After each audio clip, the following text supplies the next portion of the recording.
আমার প্রিয় মায়েরা বোনেরা, আপনাদের জন্য একটা হাদিস বলে শেষ করব। বিশ্বনবী বলেন, আমার মায়েরা খেয়াল করে শুনুন, বিশ্বনবী আপনাদের উদ্দেশ্য করে বলেন, আল মারআতু ইযা সাল্লাত খামসাহা ওয়া সামাত শাহরাহা হাফিজাত ফুরুজাহা আতাআত বা'লাহা ফালতাদখুল মিন আইয়ি আবওয়াবিল জান্নাতি শাআত।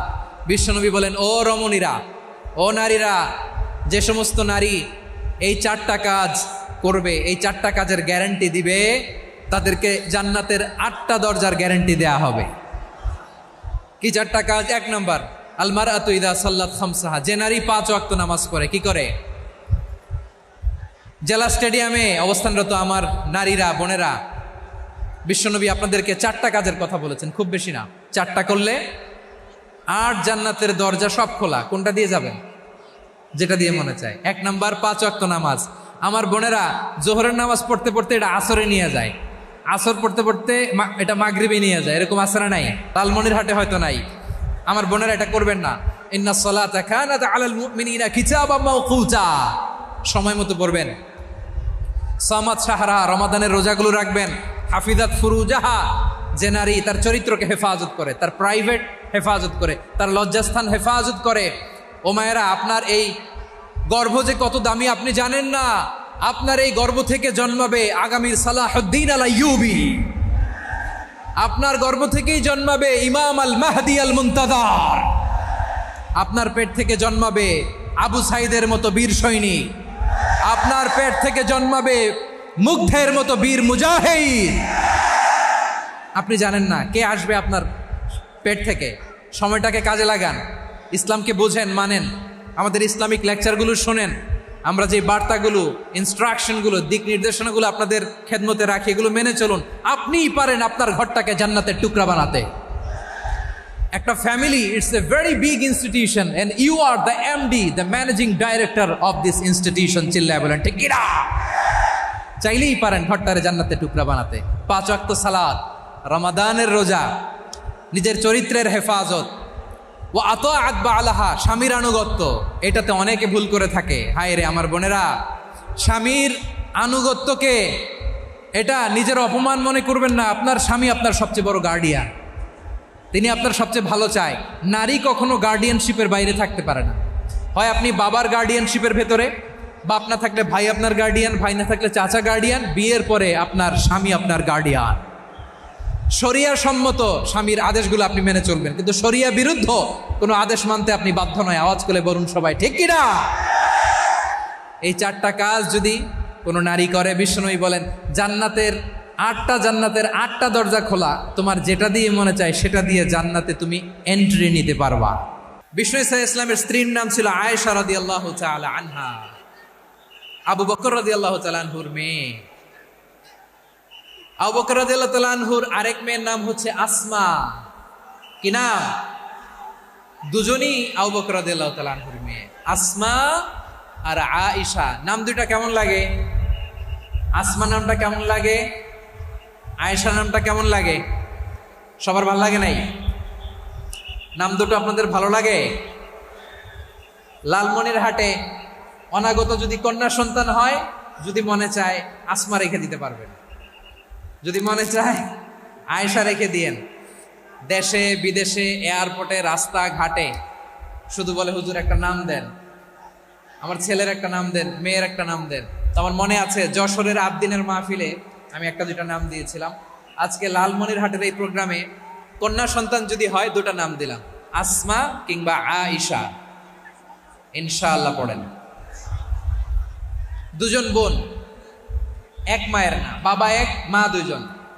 আয়েশা রাদিয়াল্লাহু তাআলা আনহার মায়ের নাম উম্মে রুমান, আর আসমা রাদিয়াল্লাহু তাআলা আনহার মায়ের নাম কুতাইলা বিনতে আব্দুল উজ্জা। আবু বকর রাদিয়াল্লাহু তাআলা আনহু 4টা বিয়ে করেছিলেন। তো একই ঘটনা ঘটেছে এই ফ্যামিলিতে। আসমা ইসলাম ধর্ম গ্রহণ করে মুসলিমা, কিন্তু তার মা কুতাইলা মুশরিকা। আই রিপিট, বোঝার জন্য আমি আবারও বলি, আসমা রাদিয়াল্লাহু তাআলা আনহা মুসলিমা, আর আসমার মা কুতাইলা। আওয়াজ করে বুঝে থাকলে বলেন, আসমার মা মুশরিকা। তার মানে মেয়ে মুসলিম, মা অমুসলিম। ভেজাল আছে না নাই? কিন্তু কুতাইলা আর ধৈর্য ধারণ করতে পারে না।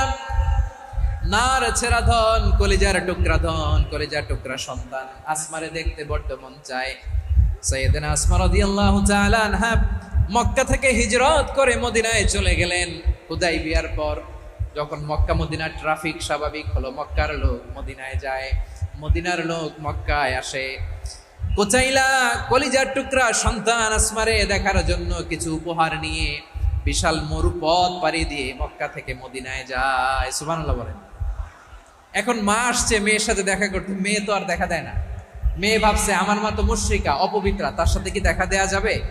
বিশ্বনবীর দরবারে চলে গেলেন। সুবহানাল্লাহ বলেন। কি সৌভাগ্যবান ছিল তারা, মাসলা জানার দরকার হলেই নবীর দরবারে চলে যেত।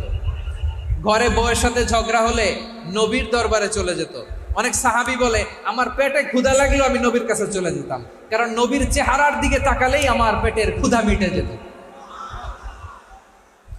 সাইয়েদনা আসমা রাদিয়াল্লাহু তাআলা আনহা বিশ্বনবীর কাছে চলে গেলেন, যে বললেন ইয়া রাসূলুল্লাহ ইয়া হাবিবাল্লাহ ইন্না উম্মি কাদিমাতুন ইলাইয়া ওয়া হিয়া রাগিবা।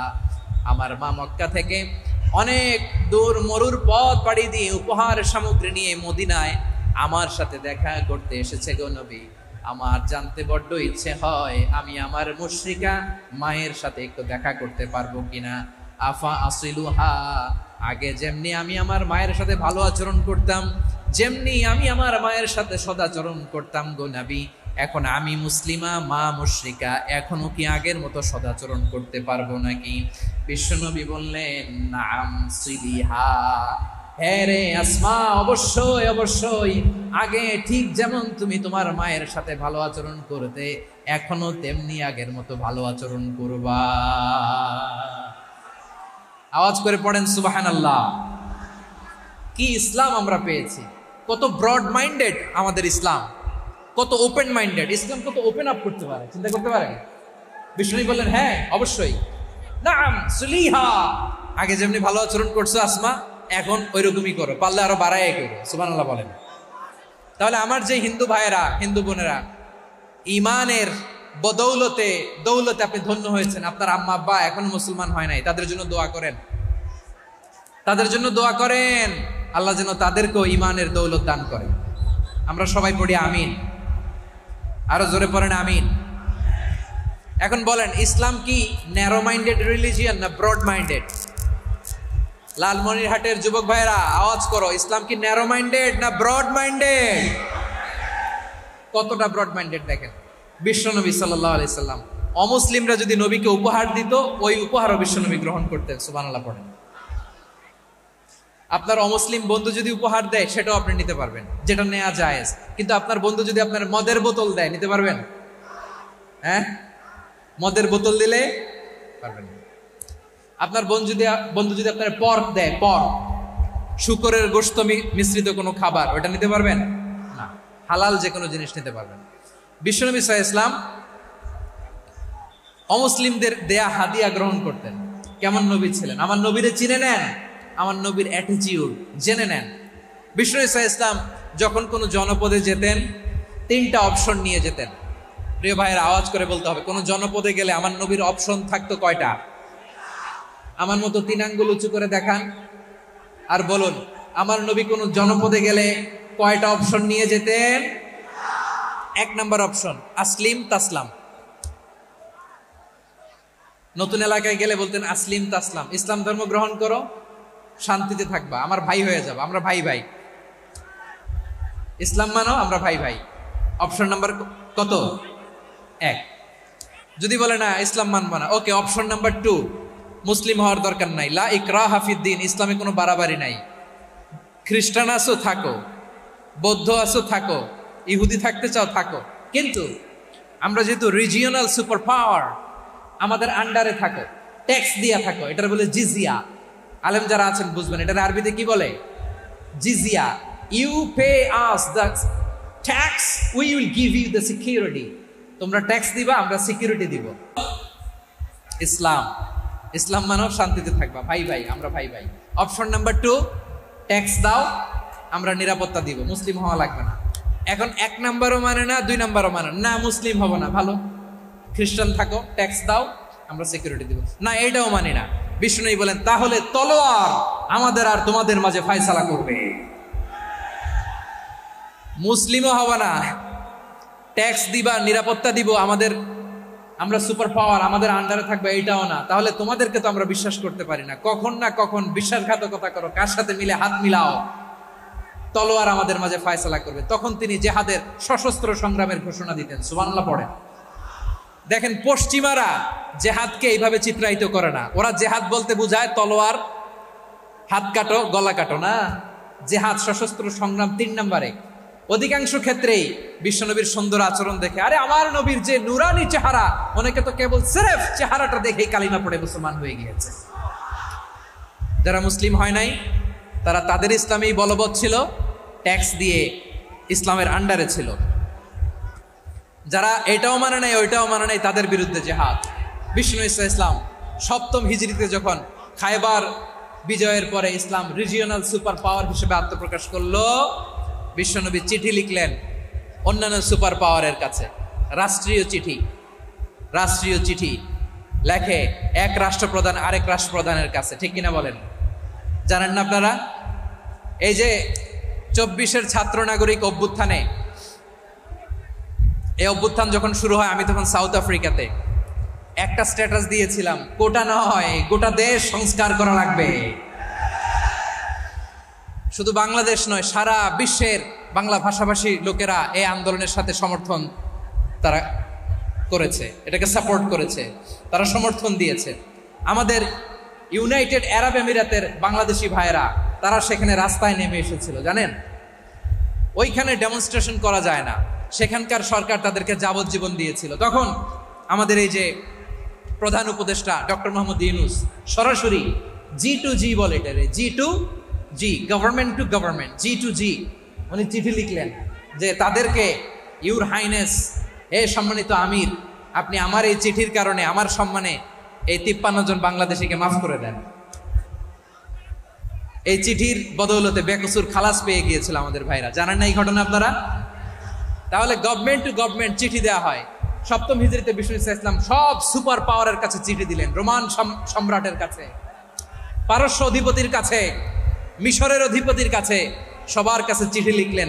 চিঠির ভাষা ছিল এরকম, মিন মুহাম্মাদিন রাসূলিল্লাহ ইলা মুকাওকিস আযীমিল কিবত, মুহাম্মদ রাসূলুল্লাহর পক্ষ থেকে মিশরের বাদশার কাছে, আসলিম তাসলাম, ইসলাম মানো শান্তিতে থাকবা, সালামুন আলা মান ইত্তাবাআল হুদা, শান্তি তার জন্য যে হেদায়েতের অনুসরণ করে। সুবহানাল্লাহ পড়েন। তো এই চিঠি অনেকে ভালোভাবে রিসিভ করেছে, অনেকে এই চিঠি পাওয়ার পরে নবীর কাছে আবার ইন রিটার্ন উপহার পাঠিয়েছে। কি পাঠিয়েছে? উপহার। মিশরের বাদশাহ মুকাওকিস, তিনি বিশ্বনবীকে বিশাল এক উপহারের ডালি পাঠিয়েছেন। মিশরের বাদশাহ মুকাওকিস ছিলেন ধর্মে খ্রিস্টান। লালমনিরহাটের ভাইয়েরা আওয়াজ করে বলেন, মিশরের বাদশাহ ধর্মে কি ছিল? খ্রিস্টান। কি উপহার দিয়েছিল আমার নবীকে? শুনতে মনে চায়? আওয়াজ নাই লালমনিরহাটের গলায়, শুনতে মনে চায়? 1000 স্বর্ণ মুদ্রা, 1000 স্বর্ণ মুদ্রা। 2টা খ্রিস্টান দাসী, একজনের নাম মারিয়া বিনতে শামউন আল কিবতিয়া, আরেকজনের নাম সিরিন বিনতে শামউন আল কিবতিয়া। একজন খ্রিস্টান দাস 20 থান কাপড় জামা বানানোর জন্য, আমরা নবী যেন সেলাই করে জামা বানাতে পারে, এজন্য 20 থান কাপড়, 20 থান ফাইন গার্মেন্ট। সুবহানাল্লাহ পড়বেন না? এরপরে একটা গাধা, যেটার নাম ছিল উফাইর, আর একটা খচ্চর, এটার নাম ছিল দুলদুল। খচ্চর চিনেন? গাধা আর ঘোড়ার ক্রসিং এ যে প্রাণীটা দুনিয়াতে আসে, ওটার খচ্চর বলে। তো এই যে সুপার পাওয়ার খ্রিস্টান বাদশার কাছে নবী চিঠি লিখলেন, ওই খ্রিস্টান বাদশা আমার নবীকে উপহার দিল। বিশ্বনবী এই উপহারগুলো সানন্দে গ্রহণ করেছে। সুবহানাল্লাহ পড়বেন না? তাহলে অমুসলিম কেউ যদি আপনাকে উপহার দেয়, হালাল উপহার হলে আপনি গ্রহণ করতে পারবেন। অনুরূপভাবে পারস্যের বাদশা, রোম সম্রাট বিশ্বনবীকে উপহার পাঠিয়েছেন। আমার নবী সবগুলো উপহার, গিফট গ্রহণ করেছেন। সুবহানাল্লাহ বলেন। তাহলে প্রিয় লালমনিরহাট, আওয়াজ করে বলুন, ইসলাম কি ন্যারো মাইন্ডেড রিলিজিয়ন না ব্রড মাইন্ডেড? আম্মাজান আয়েশার কাছে মাসালা জানতে চায় মেয়েরা, হে আম্মাজান, অগ্নি উপাসকেরা তাদের ঈদের দিন নওরোজের সময় আমাদেরকে পাখি দেয়, নেওয়া যাবে? উনি বললেন ওরা জবাই করে দিলে নেওয়া যাবে না, কিন্তু ওরা যদি ফলমূল এরকম খাবার দেয় এগুলো নেওয়া যাবে। তার মানে অমুসলিমদের দেয়া উপহার এটা গ্রহণ করা যায়। সুবহানাল্লাহ বলেন। শুধু তাই নয়, বিষ্ণু ঈসা ইসলাম অমুসলিমদের সাথে আর্থিক লেনদেনও করেছেন, ফিনান্সিয়াল ডিলিং করেছেন। অমুসলিমদের সাথে প্রয়োজনে আপনি ফিনান্সিয়াল ডিলিং করতে পারবেন। আমরা প্রায় দেখি বাজারের মিষ্টির দোকানগুলো আমার হিন্দু ভাইদের। লালমনিরহাটে মিষ্টির দোকান, দইয়ের দোকান কারা চালায়? হিন্দুরা চালায় না। তারপরে যে বারবার শপ, চুল কাটে যে নাপিত, অধিকাংশ নাপিতের দোকানে কারা? আমার হিন্দু ভাইরা। আপনি চুল কাটতে পারবেন কিনা? পারবেন কিনা বলেন? পারবেন। তার দোকান থেকে দই মিষ্টি কিনতে পারবেন কিনা? হ্যাঁ, আমার মুসলিম ভাইয়ের দোকান থাকলে ওইটার আমি বেশি প্রায়োরিটি দিব, ঠিক কিনা? কিন্তু যদি তাদের সার্ভিস নিতে চান, প্রোডাক্ট নিতে চান, পারবেন। তার দলিল সহিহ বুখারী, আম্মা জান আয়েশা রাদিয়াল্লাহু তাআলা আনহা বলেন, ইশতারা রাসূলুল্লাহ সাল্লাল্লাহু আলাইহি ওয়াসাল্লাম মিন ইয়াহুদিন তুআমান ওয়া রাহানাহু দিরআহু মিন হাদিদ। রাসূল সাল্লাল্লাহু আলাইহি ওয়াসাল্লাম এক ইহুদির কাছ থেকে, কার কাছ থেকে? সবাই বলে নাই কার কাছ থেকে? আমার নবী, পেয়ারা নবী এক ইহুদির কাছ থেকে জব কিনেছিল। জব, বার্লি, যেটা দিয়ে রুটি বানায়। ওই জবের দাম দেওয়ার টাকা পয়সা নবীর কাছে ছিল না। ফলে নবী ওনার একটা পোশাককে মর্গেজ রেখেছিলেন, মর্গেজ, বন্ধক, যে এখন এটার দাম দিতে পারবো না, কয়েক কেজি বার্লি নিয়ে যাই আর বন্ধক হিসেবে আমার জামাটা রেখে গেলাম, যেই দিন দাম দিব ওই দিন জামাটা ছুটাই নিয়ে যাও। সুবহানাল্লাহ পড়বেন না? বাকিতে নিছিলেন, বাকিতে। দিরআহু মিন হাদিদ, লোহার তৈরি বর্ম, মানে যুদ্ধের পোশাক, লোহা দিয়ে বানানো। বিষ্ণুনবী বললেন কয়েক কেজি জব দাও, টাকাটা পরে দিব, এখন টাকা নাই, বন্ধক হিসেবে, মর্গেজ হিসেবে আমার জামা রেখে গেলাম, যখন টাকা দিব জামা ছুটাই নিব। আওয়াজ করে বলতে হবে সুবহানাল্লাহ। এ থেকে বোঝা গেল অমুসলিমদের সাথে ফিনান্সিয়াল ডিলিং করা যায়, অর্থনৈতিক লেনদেন করা যায়, কেনাবেচা করা যায়, প্রোডাক্ট কেনা যায়। এমনকি আমাদের মসজিদে নববীতে বারান্দায় আপনারা একটা অটোমেটিক ফ্লাইং আমব্রেলা দেখছেন? সূর্য যখন বাড়ে মসজিদে নববীর বারান্দায় ইয়ার্ডের মধ্যে অটোমেটিক্যালি কিছু আমব্রেলা আছে, সাঁ করে খুলে যায়, আর সূর্যের তাপ লাগে না। আবার সন্ধ্যাবেলায় এই আমব্রেলাগুলো ওরা ক্লোজ করে ফেলে, দেখেন নাই না? দেখছেন? এই মসজিদে নববীকে সর্বোচ্চ উন্নত মানের কনস্ট্রাকশন ইনফ্রাস্ট্রাকচারে ডেভেলপ করার জন্য কর্তৃপক্ষ কিছু অমুসলিম ইঞ্জিনিয়ারের, ডিজাইনারের সহায়তা নিয়েছিল। সুবহানাল্লাহ বলেন। কোন দলিলের ভিত্তিতে? এই দলিলের ভিত্তিতে যে বিষ্ণু ঈসা ইসলাম অমুসলিমদের সাথেও লেনদেন করেছেন। আওয়াজ করে বলতে হবে আল্লাহু আকবার। শুধু তাই নয়, ইন কেস অফ ইমার্জেন্সি, প্রয়োজনে ইসলামের খাতিরে, ইসলামকে সামনের দিকে এগিয়ে নিয়ে যাওয়ার জন্য অমুসলিমদের সাপোর্ট নেওয়া জায়েজ আছে। সুবহানাল্লাহ বলেন। অমুসলিমদের সাপোর্ট নেয়া, তাদের থেকে অর্থ নেয়া, পলিটিক্যাল সাপোর্ট, পলিটিক্যাল অ্যাসাইলাম নেওয়া জায়েজ আছে। আমাদের অনেক বিশ্ববরেণ্য দায়ীরা আমেরিকায় অস্থায়ীভাবে অ্যাসাইলাম নিয়ে থাকে, নিজের দেশে গেলে ফাঁসিতে ঝুলাই দিবে। যুগ যুগ ধরে দায়ীদের উপর এরকম অত্যাচার আর নির্যাতন আছে না নাই? মিশরের অনেক দায়ীরা পাশ্চাত্যে যেয়ে থাকে, এই যে তারা পলিটিক্যাল অ্যাসাইলাম নিয়ে থাকে, রাজনৈতিক আশ্রয়, এটা জায়েজ আছে না? এটা যে জায়েজ আছে তার প্রমাণ স্বয়ং বিশ্বনবী সাল্লাল্লাহু আলাইহি ওয়াসাল্লাম পলিটিক্যাল সাপোর্ট নিয়েছিলেন অমুসলিমদের কাছ থেকে। সুবহানাল্লাহ বলেন।